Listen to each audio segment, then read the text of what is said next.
right, we are back, and believe it or not, we are almost to the point where we can finally publish this blog post.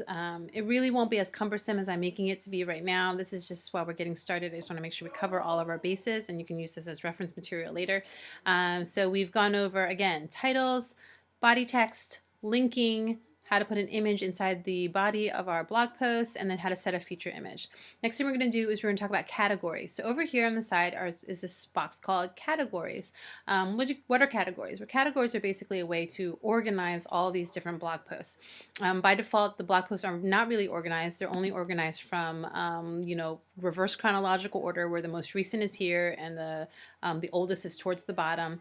But let's say you want to read something that is not necessarily on this front page, and you want to read something that happened like 3 weeks ago, or that got posted 3 weeks ago, but you can't find it, or you want to you have a particular subject area that you're interested in.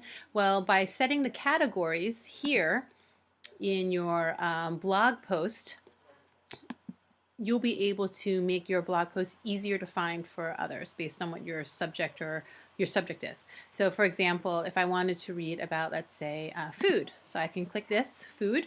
I can see that there's 18 blog posts about food. That will sort and sift through all of my blog posts on this website and just show us the ones about food. So you can see, Hopefully Never Again, The Pleasures of Baking, Food Inc., Whole Wheat, How Colors Influence Thought, Packed or Purchase, Cheesecake Salesman. Okay, so all this fun and exciting stuff about food. All right, so for your categories, I've already preloaded. Is preloaded? I don't know. I've already added a bunch of categories in here for you. If you think of a category that's not here, I don't know, this is pretty extensive, but if you think of a category that's not on here, just let me know and I will add it. By default, you have to choose a category. So the one that it's chosen is Got Me Thinking. You can keep this checked or uncheck it. It's up to you.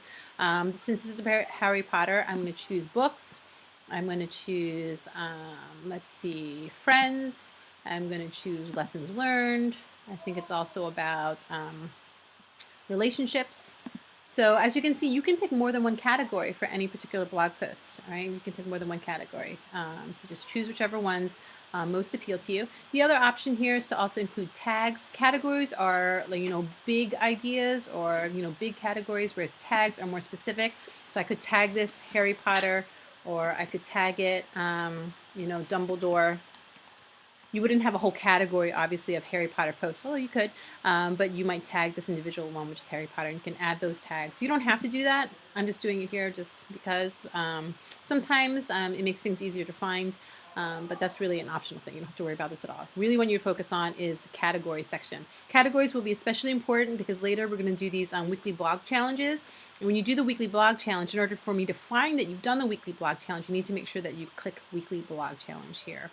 I might also ask you to do a blog post that's from your notebook or inspired by your notebook, like we did the notebook essay. So you want to make sure you choose that category here as well. Okay, so that's it for categories. All done. All right, we're almost done.